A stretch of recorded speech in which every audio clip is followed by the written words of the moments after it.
ഇന്ന് നമ്മളടുത്ത് വന്നിട്ടുണ്ടായിരുന്നത് ഒരു സ്വിഫ്റ്റിൻ്റെ ബോർഡാണ്. ഇത് തൃശ്ശൂരിൽ നിന്ന് അത്യാവശ്യം ലോങ് എന്ന് വന്നൊരു ബോർഡായിരുന്നു. ഇഷ്യൂ എന്ന് പറയുന്നത് ഇഞ്ചക്ടർ നമ്പർ 2ഉം 3ഉം വർക്ക് ചെയ്യുന്നില്ല എന്നുള്ളതായിരുന്നു കംപ്ലയിൻറ്റ്. അപ്പോൾ കസ്റ്റമർ നമുക്ക് അതിൻ്റെ BCM, ഫ്യൂസ് ബോക്സ്, ECM എല്ലാം അയച്ചു തന്നിട്ടുണ്ടായിരുന്നു. നമ്മൾ എന്തായാലും കണക്ട് ചെയ്തു. നമ്മളതിൻ്റെ വർക്കും കാര്യങ്ങളൊക്കെ തീർന്നു. P1 ആണ് ECM വരുന്നത്. അതിനകത്ത് കോമൺ ആയിട്ട് വരുന്നൊരു ഇഷ്യൂ ആണ്. നമ്മൾ ECM ഓൺ ടേബിൾ വേണ്ടി ടെസ്റ്റ് ചെയ്യാൻ പോകണം. വർക്കും കാര്യങ്ങളൊക്കെ തീർന്നിട്ടുണ്ട്. പവർ നമ്മൾ കൊടുത്തിട്ടുണ്ട്.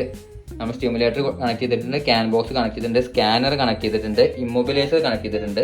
ഇങ്ങനത്തെ വർക്ക് വരുന്ന സമയത്ത് എല്ലാവരും ഇമ്മൊബിലൈസറും BCM-ഉം ECM-ഉം അയച്ചു തന്നാൽ മാത്രമേ നമുക്ക് ഓൺ ടേബിൾ ചെക്ക് ചെയ്യാൻ പറ്റുള്ളൂ. അത് നമ്മളെല്ലാ കണക്ഷൻസും കാര്യങ്ങളെല്ലാം കൊടുത്തിട്ടുണ്ട്. ബോർഡിനകത്ത് കണക്ട് ചെയ്തിട്ടുണ്ട്, ECM-നകത്ത് കണക്ഷനും കാര്യങ്ങളെല്ലാം കൊടുത്തിട്ടുണ്ട്.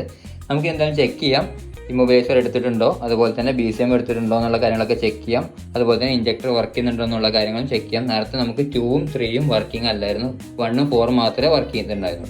എന്തായാലും നമുക്ക് ഓൺ ചെയ്ത് നോക്കാം. നമുക്ക് എന്തായാലും ഫസ്റ്റ് ക്യാൻ ബോക്സ് നമ്മൾ ഓൺ ചെയ്തിട്ടുണ്ട്. അതുപോലെ തന്നെ നമ്മുടെ സ്റ്റിമുലേറ്റർ നമ്മൾ ഓൺ ചെയ്തിട്ടുണ്ട്. നമുക്കിവിടെ ഇഗ്നീഷൻ ഓൺ കൊടുക്കാം. ഇഗ്നീഷൻ ഓൺ കൊടുത്തു. ഇഗ്നീഷൻ ഓണായി, ഫ്യൂൽ പമ്പ് ഓൺ ആയിട്ടുണ്ട്. അതുപോലെ തന്നെ DRV-ക്കകത്തും നമുക്ക് ലൈറ്റ് ഇവിടെ കാണാൻ പറ്റും. DRV-ക്കകത്തും ലൈറ്റ് വന്നിട്ടുണ്ട്. നമുക്ക് എന്തായാലും വെഹിക്കിൾ നമുക്ക് സ്റ്റാർട്ട് ചെയ്ത് നോക്കാം. നമ്മൾ സ്വിഫ്റ്റിൻ്റെ സെലക്ട് ചെയ്തിട്ടുണ്ട്. സ്വിഫ്റ്റ് സെലക്ട് ചെയ്തു. നമ്മൾ എന്തായാലും എൻജിൻ സ്റ്റാർട്ട് കൊടുക്കണം. അപ്പോൾ ഇമ്മൊബിലൈസർ എടുത്തിട്ടുണ്ട്. നമുക്ക് വേണമെങ്കിലും ജസ്റ്റ് സ്കാനർ സെലക്ട് ചെയ്ത് നമുക്ക് സ്കാനറിനകത്ത് നോക്കാം എററും കാര്യങ്ങളും എന്തെങ്കിലും ഉണ്ടോ എന്നുള്ളത്. കുറച്ച് എററും കാര്യങ്ങളൊക്കെ കാണിക്കുന്നുണ്ട്. നമ്മൾ എല്ലാ സാധനങ്ങളും കണക്ട് ചെയ്തിട്ടില്ല, അതിൻ്റേതായിട്ടുള്ള എററും കാര്യങ്ങളും ഉണ്ടാവും. ഇമ്മൊബിലൈസർ എടുത്തിട്ടുണ്ടോ എന്നുള്ളത് നോക്കാം. ഇമ്മൊബിലൈസർ എടുത്തിട്ടുണ്ട്. കാരണം ഇമ്മൊബിലൈസറിൻ്റെ എററും കാര്യങ്ങളൊന്നും ഇതിനകത്ത് കാണിക്കുന്നില്ല. അതുപോലെ കസ്റ്റമർ അയച്ചു തന്നതിന് ഫ്യൂൽ പമ്പ് റെഗുലേറ്റർ വാൽവിൻ്റെ ഒരു എറർ ഉണ്ടായിരുന്നു. ആ എറർ നമ്മളിപ്പോൾ ക്ലിയർ ചെയ്തിട്ടുണ്ട്. ആ എറർ ഇപ്പോൾ ഇതിനകത്ത് കാണിക്കുന്നില്ല. എറർ നമ്മൾ ഫസ്റ്റിൽ കാണിച്ച എറർ ഉണ്ടായിരുന്നു. ആ എറർ ഇപ്പോൾ കാണിക്കുന്നില്ല. എന്തായാലും നമുക്കിനി സ്റ്റാർട്ട് ചെയ്ത് നോക്കാം സ്റ്റാർട്ട് ആകുമെന്നുള്ളത്. നമ്മൾ സ്റ്റാർട്ട് കൊടുക്കുകയാണ്. നമ്മൾ സ്റ്റാർട്ട് ചെയ്തിട്ടുണ്ട്. വെഹിക്കിൾ സ്റ്റാർട്ടായിട്ട് നമുക്കിവിടെ കാണാം.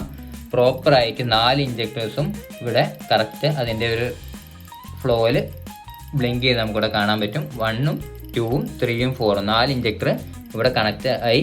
4 ഇഞ്ചക്ടറും ഒരുപോലെ വർക്ക് ചെയ്യുന്നതായിട്ട് നമുക്ക് കാണാൻ പറ്റും. ഇപ്പോൾ മെയിൻ റീൽ ഓണാണ്, ഫ്യൂൽ പമ്പ് ഓണാണ്. അതുപോലെ തന്നെ നമുക്ക് എന്ത് ചെയ്യാം, RPM കുറച്ച് കൂട്ടി നോക്കാം. നമുക്ക് RPM നമുക്ക് കൂട്ടി, അതുപോലെ RPM കുറച്ച് നോക്കാം. RPM കുറയുന്നതിനനുസരിച്ച് നമുക്കിവിടെ അതിൻ്റെ വേരിയേഷൻ ഇവിടെ കാണാൻ പറ്റും. ഇഞ്ചക്ടറിൻ്റെ വേരിയേഷൻ നമുക്കിവിടെ കാണാൻ പറ്റും. അതുപോലെ തന്നെ നമുക്ക് എൻജിൻ കൂളൻ ടെമ്പറേച്ചർ ഒന്ന് കൂട്ടി നോക്കാം. ഇവിടെ നമുക്കിവിടെ കാണാം ഫാൻ 1ഉം ഫാൻ 2ഉം നമ്മൾ കണക്ട് ചെയ്തിട്ടുണ്ട്. കൂളൻ ടെമ്പറേച്ചർ നമ്മൾ ജസ്റ്റ് ഒന്ന് കൂട്ടി നോക്കുകയാണ്. ഫാൻ 1 ഓൺ ആയിട്ടുണ്ട്.